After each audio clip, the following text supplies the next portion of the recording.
এই টিয়া দাম রে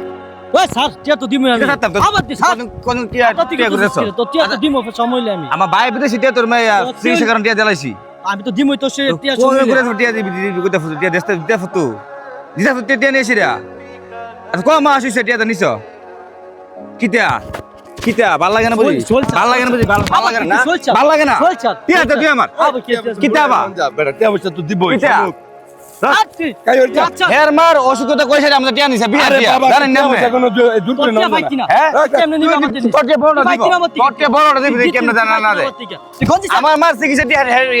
হের দিয়া দিয়া বলিছি জানেন না দিব টিয়া দিব মুরা মুরি করে মানুষ হ্যাঁ? খাতে রেডি না টিয়া কেমনে লাগে ভালো টিয়া কেমনে লাগে ভালো জানি আমি তুই আমার ইয়াস না তুই আমার ইয়াস না আরে বাবা, তোরে তুলা লইলাম বেটা না দিলাম আমি জানিস তুই সাথে না থাকতাম না আমার টিয়া দিতে হইব আমার টিয়া দিতে হইব তুই দিবি তো বড় দিবি না থাকতাম না মেরে থাকতাম না টিয়া দিতে হইব এই বেদেন টিয়া ভাই কিনা হের ধরে ভাই আমার কথা শুনেন ভাই হের হের টিয়া দিছি বুঝছেন নি আমার ভাইয়ের বিদেশে যাওয়ার টিয়া হের মা অসুস্থ দিকে আমি হের দিয়া দিছি হেউছি কো ভাই তা মা অসুস্থ অনেক তুই আমার টিয়াটা দে তারপর টিয়াটা আমি হের দিছি হেবা তোরা মাস ধরে আমার টিয়াটা ঘুরে যাচ্ছে আজ 3-4 মাস হইব 3-4টা মাস হইব আমি টিয়াটা ঘুরে যাবো আজকে রাত আনতে পাইছি আপনি আমার টিয়াটা হের কেমনে লয়ে দিবেন হের থেকে যে আপনি জানেন ভাই আমি আমার বড় ভাই আমি বিষয়টা দিলাম ভাই কিরে তার ভাইয়ের বিদেশে টেরা তোর মার বিপদের সময় অসুস্থর সময় টাকাটা দিছে তুই তার টেরাটা দিচ্ছে এই তো ঠিক কথা কইছে তার টেরাটা দিচ্ছে কিরে তুই কি ব্যাপার এই তুই তার টেরাটা দিচ্ছে কিরে ফাজিল কাহা আমরা জানেন না হেতে যাব টিয়া নিছি হ্যাঁ পাহুদুর আমি টিয়া নিছি হেউজরা আমাদের টিয়া নিতিস এ আমার পাহুদুর এখন তো আমার টিয়া নিতি কথাটা কিটা কলি তোর থেকে আমি টিয়া দিয়া পা ধরে দিলাম আমার হ্যাঁ এই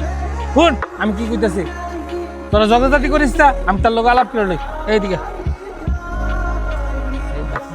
তুই যে টিয়া নিস তুই তো কথাটা সত্য জি স্যার। 20,000 তুই 15,000 টিয়া দিলাম আমি তোর শেষ করে দিই আচ্ছা কাহা ঠিক আছে সন্ধ্যা অনেক বড় উপকার করছেন সন্ধ্যার সময় তুই আমার অফিসে লয়ে বিটে এটা দিয়া আমি তাকে শেষ করে দিই আচ্ছা কাহা ঠিক আছে আচ্ছা আমরা ঠিক আছে? অনেক বড় উপকার করুন স্যার আচ্ছা ঠিক আছে হ্যাঁ এই সাগর তুই আমার কথাটা বুঝ আমি তার লগে আলাপ করছি তারা আলোচনা শুননা যেটা বুঝলাম তুই এই টাকা জীবনে পাবি না তো একটা কাজ কর তুইও বিপদগ্রস্ত তুই টাকাতে বিপদে পড়ে রয়েছ তোর টাকার দরকার আছে তুই বিকালে আমার অফিসে আই সন্ধ্যার সময় আইলে আমার পক্ষে আমি তোর 10,000 টাকা দিয়ে দেবো দিয়ে দিলে তোর সমাধান হয়ে যাক তার সাথে জগজাটি আর করিস না বুঝছস হে মানুষ ভালো না ইসুফ ভাই ঠিক কথা কইছে ইসুফ ভাই যেমনি কইছে এমনি সুন্দর করে জিনিসটা সমাধান করে লাও বাবা জামালা ভালো না হ্যাঁ এটা আমার লোকে শুনলে শরম ইসুফ ভাই একটা সম্মানী ব্যক্তি তুই আমার কথাটা ইসুফ ভাই বুঝছিস যেভাবে রে? পায় এইভাবে সমাধান করে লাও আর 5 জনকে জিজ্ঞাসা কর আমি হে লোক ভালো না বেশি আর যে অবস্থা তার অনেক কিছু হইতে পারে তুই 10,000 টাকা আমি তোর দিয়ে দেবো সন্ধ্যার সময় আমার অফিসে আইস ঠিক আছে ভাই এটা কোন কথা হইলো 20,000 টাকা দিয়েছে আমি 10,000 টাকা নিতাম এটা কি কোন কথা করবি হে লোক ভালো না কি করবি ক এজন্য 10,000 টাকা আমি নগদ মারি দেবো আমার আপনারা থয়া আমি তো চেষ্টা করতেছি দিবার জন্য তুই বুঝতেছিস না ভাই এলো দাম না 20,000 টাকা দিলাম দাদা 20,000 টাকা দাদা আমি পাই দেই ভাই টিয়াটা এজন্য আমি 20,000 টাকা দিলাম আপনার কাছে মানলে মান না মানলে কিছু পাইতি না ইসুফ ভাই একজন সম্মানী ব্যক্তি ইসুফ ভাই যেমনি কইছে এমনি কথা হন এর না আমি মানি না আমি 20,000 টাকা দিয়েছি 10 নিমুকি লাগিয়া না মানলে একজন মাইরে আমি মানতাম না কি রে ভাই। ফোন দিলি কেরে তুই ভাই হুনো টিয়া ভাই 20,000 বিজুর কাছে এখন ইসুফ ভাই রায় করছে আমার 10,000 টাকা দিত আর 10,000 টাকা আমি এটাকে ও ভাই এর কেমন ফোন দিছি ভাই আরে না আলামিন কথাটা বুঝছো না এর কাছে 20,000 টাকা পা বলছে তার আমি জিজ্ঞাসা করলাম এর যে পরিস্থিতি এর টাকা 10 টাকা দিত না পরে আমি তার প্রতি সহানুভূতি দিয়ে বলছি আমি 10,000 টাকা আমার পক্ষে দিয়ে দেবো আমি তো অন্য কোনো কিছু করি না। আর হেফতে জীবনে টাকা উঠতে হতো না এই যে ছেলে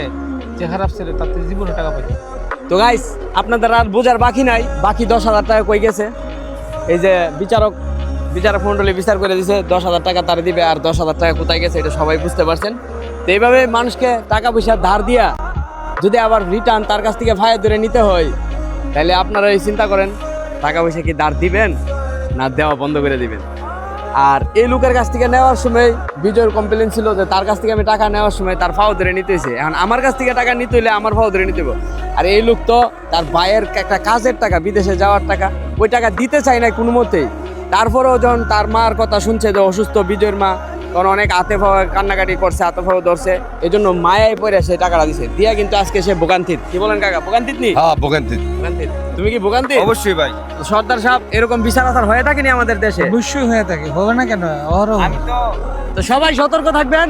এরকম বিচারক থেকেও দ্রুত থাকবেন, আর টাকা পয়সা ধার দেওয়ার থেকে একদম বিরত থাকবেন। মনের মানুষকে দিবেন, যদি মনে করেন যে তারে আমার দিতে হইব, আপনি যদি ফিরাইয়া নাও পান, মনে কোনো কষ্ট রাখবেন না, যে একবারে ফিয়ামানিল্লাহ, ফিয়ামানিল্লাহ, ফিয়ামানিল্লাহ।